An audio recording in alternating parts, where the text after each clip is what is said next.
Hai Rek, ya apa kabar? Ketemu lagi dengan aku si Ana di podcast kisah horor. Sebelumnya sih channel Ana Olive. Aku udah ganti namanya podcast kisah horor. Jadi di channel YouTubeku kali ini aku ganti dengan channel cerita-cerita horor yang berdasar yang aku ini ya teruskan dari podcast aku yang ada di Spotify kayak gitu. Jadi aku sebelumnya udah bikin konten yang khusus ada di Spotify, Noise atau platform podcast gitu, yang bernama podcast kisah horor gitu. Nah, di sini aku akan menceritakan pengalaman-pengalaman horor juga dari teman-teman yang sudah mengirimkan ke email podcastkisahhoror@gmail.com atau di Instagram podcast kisah horor, serta Google Form yang lainnya tersedia di bio Instagram podcast kisah horor. Yang nantinya ceritanya yang aku bawa di YouTube ini berbeda dengan cerita yang ada di Spotify gitu, biar gak bosen kali ya, bisa selang-seling gitu. Nah, dan kedepannya channel aku ini juga bakal ada narasumber juga yang menceritakan tentang pengalaman horornya juga. Kita bisa berbagi bersama pengalaman horor. Dan buat kalian semua yang pengen jadi narasumber bisa nih langsung aja ketik di kolom komentar, "Kak, aku mau gitu ya." Atau mungkin kalian bisa DM aja. Ya, mungkin kalau saat ini khusus wilayah Surabaya dulu ya. Tapi tenang aja, untuk video penelusuran atau video explore itu masih tetap ada. Cuma aku belum tahu kapan. Yang nanti explore-nya nanti aku mulai dari luar Surabaya ya. Nggak tahu kapan. Tapi next time pasti aku bakal explore lagi kayak gitu. Nah, jadi langsung aja nih. Aku pengen bercerita tentang pengalaman horor yang sebenarnya ini udah pernah aku bawain di PKH di podcast di Spotify. Cuma aku lupa episode berapa, sekitar episode 60-an lah ya. Dan menurutku cerita ini sangat serem banget gitu. Jadi langsung aja kita bacain ceritanya. Oke. Assalamualaikum Mbak Ana. Salam kenal, saya adalah pendengar baru podcast ini. Ini adalah kali pertama saya menulis pengalaman yang saya alami bersama teman kerja saya saat masih bekerja di salah satu rumah makan yang terletak di kota kelahiran saya, yaitu Lembang, Bandung Barat. Tapi kejadian yang akan saya ceritakan terjadinya bukan di rumah makan ini, melainkan di rumah anak sang pemilik rumah makan ini yang terletak di perumahan Kopo Permai. Awal cerita, saya bekerja di rumah makan ini dari tahun 2010 setelah lulus sekolah. Karena bingung mau lanjutin kuliah, gak ada modal dan gak punya jalur beasiswa, akhirnya saya memutuskan untuk bekerja di salah satu rumah makan yang ada di kota saya. Suatu hari pemilik rumah makan memanggil saya dan satu teman saya ke rumah beliau. Kami ditugaskan untuk beberapa hari jangan dulu bekerja di rumah makan, tetapi untuk bekerja beres-beres di rumah anaknya yang ada di perumahan Kopo Permai. Saat itu, kami menyetujuinya karena beliau bilang kerjanya cuman beresin rumah saja, nggak lebih, dan kami disuruh menginap tapi cuman 3 hari saja. Saya pikir, ya udahlah, lagian cuman 3 hari aja, lumayan. Bayarannya cukup besar. Kerjanya juga cuman beres-beres dan untuk makan sudah disiapkan. Jadi gak bingung nanti mau masak dan gak perlu keluar rumah. Hari pertama kami sampai di rumah tersebut, kondisi sekeliling komplek perumahan itu cukup sepi. Dan rumah ini letaknya itu di pinggir jalan raya. Di sebelah kiri ada jalan utama dan di seberangnya jalan utama itu ada pos satpam komplek tersebut. Saat turun dari mobil, ada seorang satpam yang menyambut kami dan bilang pada kami, "Semoga betah ya Neng nginep di sini. Jangan sungkan kalau nanti malam ada yang ganggu. Panggil saja Bapak," gitu. Begitu kata Pak Satpamnya. Nah loh, ini maksudnya ada yang ganggu itu apa ya? Saya dan teman saya jadi bingung campur penasaran sama yang dimaksud Pak Satpam itu apa. Setelah semua barang kami diturunkan dari mobil dan diangkut ke dalam rumah, Pak sopir pun meninggalkan kami berdua dan pamit pulang. Oh iya, kami berangkat tadi itu dari pukul 11 siang. Karena tadi kami itu mampir dulu ke tempat lain, jadi sampai di rumah itu sekitar jam 5 sore. Dan Mbak Ana, saya sangat terkejut saat sebelum Pak sopir pergi, dia mengunci kami dari luar pagar rumah. Saya kaget, lalu saya bertanya, "Pak, kok kami dikunci begini, kayak di penjara? Nanti kami nggak bisa kemana-mana dong."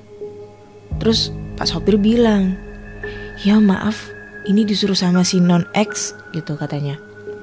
"Jangan kasih kunci pagar rumah sama mereka dan kunci gembok pagarnya. Takutnya kalian pada main-main keluyuran. Bahaya," katanya gitu. Ya lagian mau kemana juga gitu kan. Kami kan gak tahu jalan pulang. Kami pun pasrah, toh semua keperluan ada di dalam rumah, jadi gak apa-apa lah pikir kami. Setelah Pak sopir pergi dan Pak Sapam pamit pergi ke pos jaga, kami berdua itu mulai melihat ke sekeliling rumah ini. Di halaman depan terdapat pohon mangga lebat banget daunnya dan besar banget pohonnya. Yang tingginya itu sampai melewati batas genteng lantai 2 rumah ini. Dan itu bikin kami merinding, soalnya jadi sedikit gelap gitu, karena ketutup sama sebagian daunnya. Dan juga halamannya itu gak terlalu luas. Karena adanya pohon mangga itu jadi sempit untuk lahan rerumputannya. Karena terpakai juga sama lantai keramik bagian depan rumah yang hanya sekitar 2,5 keramik saja. Saya pun penasaran ingin melihat ke dalam ruangan bagian depan yang semuanya itu pintunya terbuat dari kaca dengan gorden yang setengah terbuka. Saya mengintip dari celah itu dan hanya melihat ruangan yang gelap tanpa lampu dan ada 2 kursi yang di tengahnya meja bulat yang ditutupi kain putih. Gagang pintunya pun penuh debu tebal seakan tidak pernah ada yang membersihkannya, dan hal itu menambah suasana jadi sedikit angker. Sembari memperhatikan rumah ini, saya pindah ke depan pagar. Pagar rumah ini besinya tinggi-tinggi. Untungnya besinya itu lurus dan celahnya itu cukup lebar. Ya kalau tangan dijulurkan keluar cukup leluasa lah, gak terlalu rapat, jadi bisa lihat keluar lumayan jelas. Melihat ke area depan rumah, saya lihat di depan rumah ini ada rumah lagi. Tapi di teras rumahnya itu ada seorang kakek-kakek yang duduk di kursi roda tanpa ekspresi, dan beliau itu selalu melihat ke arah rumah ini. Entah apa yang kakek-kakek itu lihat, tapi pandangannya itu selalu tertuju pada balkon lantai 2 rumah ini. Seketika saya pun ikutan lihat ke atas dan saya melihat balkon kamar yang gelap tanpa lampu. Tak lama kemudian ada anggota keluarganya yang membawa si kakek ini ke dalam rumah karena hari mulai mau gelap dan menjelang maghrib. Kami pun sama mulai masuk rumah. Awal masuk kami lewat pintu garasi karena hanya pintu itu yang dibuka oleh Pak Supir dan pintunya itu hanya bisa dibuka dari dalam apabila pintu ini tertutup, jadi gak bisa dibuka dari luar. Kalaupun mau dibuka dari luar harus memakai kunci lagi dan kuncinya itu pun dibawa oleh Pak Supir. Jadi mereka dikunci dari luar gitu ya, dikerangkeng gitu di dalam rumah, gak boleh kemana-mana. Nah, gimana sih? Oh ini. Jadi kami harus berhati-hati kalau tidak mau terkunci di luar. Saat masuk, kami langsung disambut oleh suasana rumah yang hening, sepi dengan lampu kuning yang remang-remang dan hawa dingin. Rasanya seperti menyalakan AC. Padahal nggak lagi pakai AC. Rumahnya ini sebenarnya nggak terlalu besar, hanya ada 4 kamar, 3 kamar di bawah termasuk kamar pembantu, 1 kamar di lantai 2. 2 kamar yang di bawah ukurannya sedang dan saling berhadapan dekat dengan ruangan depan, yang ukuran ruangan depan yang kecil hanya gimana sih? Oh ya, yang ruang depan kecil hanya muat untuk 2 kursi. Kemudian ruang tengah yang cukup luas memanjang tanpa disekat tembok. Di sana ada 1 set sofa, yang kebetulan letaknya itu di bawah tangga menuju lantai 2, yang dimana lantai 2 itu cuman ada satu kamar, yaitu kamarnya si non X. Masih di lantai bawah, sebelah kirinya meja makan disekat oleh tembok sedikit, dan di balik tembok itu ada lorong. Di bagian belakang lorong sebelah kiri adalah tangga menuju tempat jemuran, dan di bawah tangganya adalah kamar mandi yang berdampingan dengan kamar pembantu yang kecil ukurannya. Dan di samping kamar itu adalah dapur. Jadi lorong yang menuju dapur itu pendek jaraknya. Nah, depannya tangga menuju jemuran itu adalah kompor. Jadi kebayang ya Dena rumahnya ya. Jadi yang di dekat meja makan itu ada tembok, dan di belakang temboknya ada lorong kecil yang menuju menuju ke tempat jemuran gitu lorongnya. Terus di bawah tangganya itu, jadi ada tangga, di bawah tangga itu ada kamar mandi yang bersebelahan dengan kamar pembantu, kurang lebihnya seperti itu. Nah ini, jadi lorong yang menuju dapurnya itu pendek jaraknya. Nah depannya tangga itu jemuran, ya itu tadi udah aku ulangin lagi anjay. Oke, menurut saya kamar mandi bawah tangga itu lumayan seram karena di bawah tangga itu tidak dipasang lampu. Jadi kalau malam itu gelap. Hanya saat kita membuka pintu kamar mandi barulah di bawah tangga itu jadi terang. Nah, Mbak Ana, hal-hal mistis itu mulai kami rasakan di malam harinya sekitar pukul 9 malam. Saat itu kami lapar dan kami pun membuat mie instan. Kami bagi tugas. Teman saya nyuci peralatan makan yang akan kami gunakan di wastafel yang nempel sama dinding kamar pembantu. Meskipun peralatan makan udah bersih sih, tapi biar tambah bersih aja lah, tambah steril. Kemudian saya kebagian masak mie. Posisi di depan kompor itu ada jendela kaca yang bisa dibuka dengan digeser ke samping. Dan di atasnya kompor itu ada mesin yang buat ngisep asap masakan gitu loh, yang bentuknya seperti cerobong asap. Nah, depan dapur itu adalah ruangan kolam ikan, yang lebar ruangannya itu hanya sekitar 2 meter dan panjangnya itu 4 meteran lah. Dan kolam ikan ini lebarnya cuma 0,5 meter dengan bentuk memanjang sepanjang ruangan itu. Sembari menunggu mie matang, saya liatin loh jendela kaca yang di depan sambil ngaca gitu. Karena ruangan kolam ikan itu gelap, jadi kita bisa ngaca di jendelanya. Tapi tiba-tiba di jendela kaca itu saya melihat ada sosok perempuan pakai baju putih berambut panjang keluar dari gelapnya bawah tangga dekat kamar mandi dan berhenti di depan pintu kamar pembantu.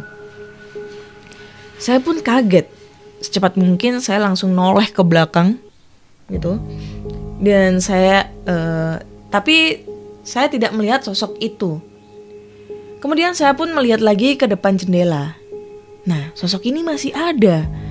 Malah sekarang ada di belakang teman saya yang lagi nyuci piring di wastafel. Saya gemetar ketakutan, keringat dingin mulai keluar, kaki saya jadi lemes. Sambil menutup mata, saya hanya bisa membaca doa-doa yang saat itu pun tak karuan saya bacanya. Saya gak bisa menoleh ke belakang karena saking lemesnya. Tak lama saya membuka mata perlahan dan lihat di jendela. Sosok itu sudah tidak ada. Saya pun segera mematikan kompor dan bergegas membawa mie ke ruang tamu. Teman saya yang dari tadi memperhatikan saya dari masih di dapur mulai bertanya, "Vi, kunaon nari?" "Oh, kamu bengong wae, hayang kesurupan loh." Bisa aku bahasa Sunda. Yang artinya, "Vi, kamu kenapa bengong terus? Mau kesurupan loh." Mendengar katanya itu saya langsung bilang, "Wus, ngawur kamu." Sambil dalam hati, kalau dia tahu tadi ada sosok itu, pasti dia lebih heboh dan takut daripada saya.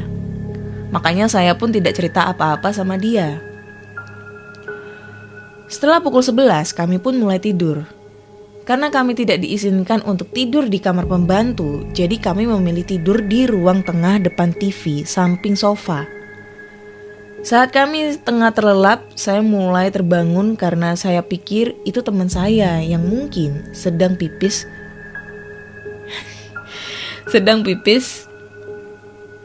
Nyampe mana tadi anjir? Oh ini, sedang pipis.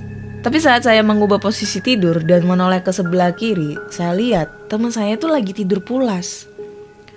Saya kaget, saya coba sentuh dia. Takutnya yang di hadapan saya itu hantu, bukan orang. Tapi ternyata itu beneran teman saya. Lalu saya bangunin dia supaya kita sama-sama cek ke kamar mandi itu. Saat teman saya bangun, suaranya itu malah hilang, gak terdengar lagi. Teman saya yang udah bangun bertanya, ngapain bangunin saya? Terus saya bilang, saya tadi mendengar sesuatu gitulah. Dia malah marah, katanya mungkin saya halu karena capek akibat perjalanan tadi siang. Saya dan teman saya pun mulai tidur kembali beberapa saat setelah saya mau mulai terlelap. Tiba-tiba terdengar lagi suara seperti orang sedang mencuci piring. Tadinya saya mau bangunin lagi teman saya, tapi saya urungkan karena takutnya itu suara menghilang kembali dan dia marah lagi. Akhirnya saya hanya bisa tidur sambil menutup seluruh tubuh dengan selimut dan segala doa surat Al-Quran yang saya hafal. Saya baca berulang-ulang sampai gak kerasa sudah terdengar suara azan dan suara itu pun tak terdengar lagi. Saya pun bangun dan teman saya pun saya bangunkan untuk sholat subuh. Di pagi hari saat teman saya ke dapur, dia panggil saya dan berkata sambil menunjuk ke wastafel dengan semua gelas, piring, mangkok, sendok berada di dalam wastafel seperti mau dicuci kembali. Kok piring mangkoknya berantakan lagi ya? Perasaan kemarin malam udah aku beresin kok. Katanya, saya cuma bisa diem karena saya teringat suara semalam yang berasal dari dapur. Anjay. Setelah teman saya beresin kembali piring, gelas, mangkok ke tempat seharusnya, kami pun berbagi tugas. Kami pun berbagi tugas. Saya kebagian mengepel lantai seluruh ruangan dan teman saya mencuci pakaian. Saat saya mengepel, setiap depan pintu kamar saya selalu melihat ada bayangan di balik pintu kamar itu. Seperti ada orang yang sedang lewat. Saya mulai merinding. Masa masih pagi-pagi gini udah mau diganggu lagi sih? Pikir saya dalam hati. Hanya bisa diam kembali sembari mempercepat mengepel lantainya. Kemudian malam kedua, kami alhamdulillah gak ada gangguan apapun dan kami bisa tidur dengan nyenyak. Nah, malam ketiga yang mendengar itu bukan saya, tapi teman saya pun juga mendengar. Kejadian seperti malam pertama terulang kembali, suara di kamar mandi, di wastafel bahkan ditambah dengan suara mesin penghisap asap yang tiba-tiba menyala sendiri, membuat kami berdua tidak bisa tidur sampai subuh tiba. Malam keempat, kami memutuskan untuk tidur di lantai atas yang menuju tempat jemuran. Kami pikir mungkin kalau di sana kami bisa tidur nyenyak tanpa mendengar suara apapun. Tapi ternyata salah. Malah saat jam malah menunjukkan pukul 1:25, di luar tempat jemuran terdengar suara seperti kain yang dikibas-kibas, seperti kebiasaan emak-emak kalau mau jemur cucian bajunya, suka dikibas-kibas gini loh, biar nggak terlalu kusut. Nah, kami mendengar suara itu, padahal di luar itu sekelilingnya dipagari sama besi besar. Jadi gak ada yang bisa masuk ke tempat jemuran. Dan itu malam. Nah, terus suara apa lagi itu?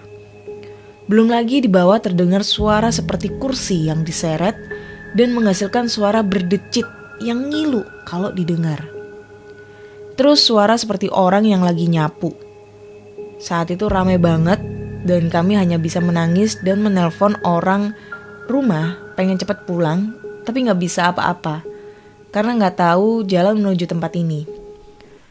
Paginya kami menelpon si Non X minta cepat dijemput, tapi kata si Non X gak bisa. Soalnya mobil yang dipakai buat menjemput itu mogok, gak bisa jalan dan lagi di bengkel. Malah si Non X ini nyuruh sabar dan tunggu 3 hari lagi. Padahal perjanjiannya itu 3 hari ya. Ini malah disuruh nunggu 3 hari. Berarti 6 hari gitu ya. Kami hanya bisa pasrah menunggu.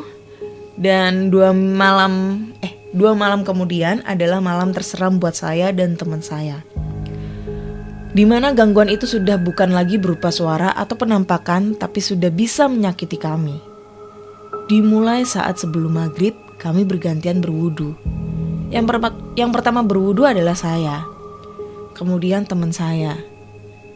Saat giliran teman saya, tiba-tiba pintu kamar mandi ada yang ngebanting sampai pintunya itu gak bisa kebuka.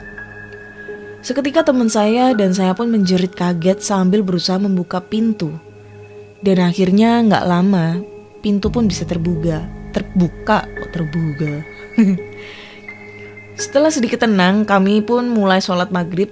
Tapi betapa terkejutnya kami. Posisi sholat kami ini menghadap kiblat. Dan di sana itu arahnya menghadap meja makan. Dan saat bangkit dari sujud mau rokaat kedua, tiba-tiba di ujung mata kami melihat ada Mbak Kun lagi duduk di atas meja makan sambil mengayunkan kakinya dan tertawa kecil. Saya hanya bisa gemetar sambil nangis membaca doa sholat dengan susah payah. Kami menyelesaikan sholat kami, tapi saat melakukan salam, Mbak Kun itu pun sudah hilang. Tak lama kemudian ada suara anak kecil berlari sambil tertawa, dan kami melihat ada yang berlari dari dapur menuju garasi. Dan kami pun melihat seperti bayangan seseorang yang keluar dari ruang depan berjalan naik menuju ke kamar atas. Saat itu aku menelpon dan saat itu pula kami cepat-cepat membereskan barang bawaan kami dan secepatnya pergi keluar. Kami sudah tidak mau berada di dalam lagi. Saat akan menelpon, HP saya ini mati. Dan sialnya, kabel charger saya itu tertinggal di dalam. Saya pun cepat-cepat berlari ke dalam untuk mengambilnya tanpa menoleh ke kanan dan ke kiri. Saya langsung pergi lagi, tapi saat mau melangkah ke ruangan di garasi, tiba-tiba ada yang menarik kerah baju saya, sehingga saya terjungkal ke belakang. Saya pun cepat bangkit dan keluar dari rumah itu. Setelah di luar kembali, saya teringat ucapan Pak Satpam saya dan saya pun berteriak dari dalam pagar memanggil Pak Sapam. Tak lama kemudian seorang satpam pun datang menghampiri. Pak Sapam kaget dengan melihat kondisi kami yang acak-acakan sambil bergetar seperti kedinginan. Terutama teman saya yang menangis sambil jongkok bersandar pada pagar. Saya mohon pada Pak Sapam untuk menelpon Non X supaya segera menjemput kami. Kami menunggu di luar sekitar 3 jam dan selama itu si Mbak Kun ini pindah-pindah dari pagar balkon ke pohon mangga dan sebaliknya sambil mengayunkan kakinya. Kami pun merinding dan lemas dan akhirnya mobil itu pun tiba dan Pak sopir langsung membuka kunci pagar dan saat gerbang terbuka kami langsung pergi naik ke dalam mobil lalu pulang. Setelah kejadian itu saya sudah tidak mau kembali lagi ke sana. Sekian Mbak Ana cerita dari saya, mohon maaf kalau nggak seram, kepanjangan atau salah dalam penulisan dan belibet. Wassalamualaikum warahmatullahi wabarakatuh. Oke. Waalaikumsalam. Mbak Novi, anjay, ini serem ini guys, sumpah. Gue kenapa dari tadi begini-begini noleh ke belakang. Nih jujur ya, ini tuh gue cerita itu di jam 1 malam kurang 4 menit. Ini kalau kalian gak percaya nih ya, jam 1 0:56 malam. Terus nih ya, kalau nggak percaya nih, ini kan lampu aku matiin, aku pakai lighting. Ini nih, gue dari tadi nolih ke sini, takut tiba-tiba ada yang nongol gitu kan serem anjay. Dan menurutku sih cerita dari Mbak Novi ini ya, ini emang gila banget sih si Non X itu. Anjir, gila nih orang. Kayaknya nih si Mbak Novi sama temennya ini mau dijadiin tumbal kali ya. Bisa jadi nih ya, rumah gak dihuni lama gitu. Ya otomatis kan kita ya tahu ya, kalau 7 hari atau sampai 40 hari rumah gak dihuni siapapun, itu pasti ada penunggu baru. Dan penunggu baru itu kan pasti si ini. Dan tiba-tiba si Non X ini nyuruh Mbak Novi sama temennya itu buat ke situ dengan alibi membersihkan. Cuma yang menjadi tidak manusiawi dan tidak masuk akal itu adalah pada saat si Mbak Novi ini disuruh membersihkan, rumahnya itu dikunci dari luar sama Pak Sopir. Kan aneh gitu loh.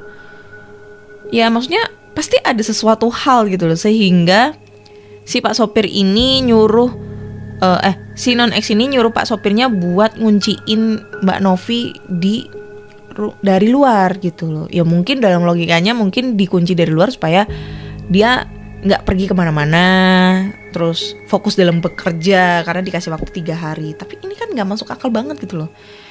Terus nggak boleh tidur di kamar gitu, jadi disuruh tidur di luar, ya kan? Ya gue kalau jadi Mbak Novi mah nggak mau anjir, sumpah nggak mau. Mending gue explore di situ daripada gue suruh bersih terus ketemu sama gila Mbak Kun yang posisinya duduk di meja. Kalian bisa bayangin ya, duduk di meja sambil kakinya ngayun-ngayun gini. Ih, serem anjir. Ya gitulah pokoknya. Oke, terima kasih Mbak Novi buat ceritanya nih, serem banget. Yang sebenarnya ini udah aku bacain di PKH, dan ini emang menjadi cerita yang paling banyak dengerin. Sekitar 20 ribuan lebih plays gitu di Spotify gitu ya. Jadi buat teman-teman semua, kalau kalian punya cerita-cerita horor nih serupa dengan Mbak Novi dan mungkin ceritanya seram, kalian bisa langsung aja kirim ceritanya ke podcastkisahhoror@gmail.com atau di Instagram Podcast Kisah Horor, atau Google Form yang linknya tersedia di bio Instagram Podcast Kisah Horor. Yang nantinya khusus untuk yang mendengarkan cerita aku melalui YouTube ini dan pengen berbagi cerita, kalian bisa naruh di subjeknya juga YouTube ya, supaya nanti cerita dari teman-teman yang tahu aku dari YouTube ini aku bacain di YouTube, bukan di podcast Kisah Horor yang ada di Spotify gitu. Takutnya kalian kan nggak tahu nih, nggak pernah dengerin di Spotify, lebih enak di YouTube kayak gitu-gitu. Oke, terima kasih buat teman-teman semua sudah melihat perdana nih selama 1 tahun vakum. Ya, bukan 1 tahun, hampir 2 tahun gak mengudara di YouTube. Dan sekarang aku mulai aktif lagi di channel YouTube. Jadi jangan lupa subscribe, like, komen, dan share ya kalau kalian suka dengan channel YouTube ini. Dan nantikan cerita horor di episode berikutnya. Bye-bye.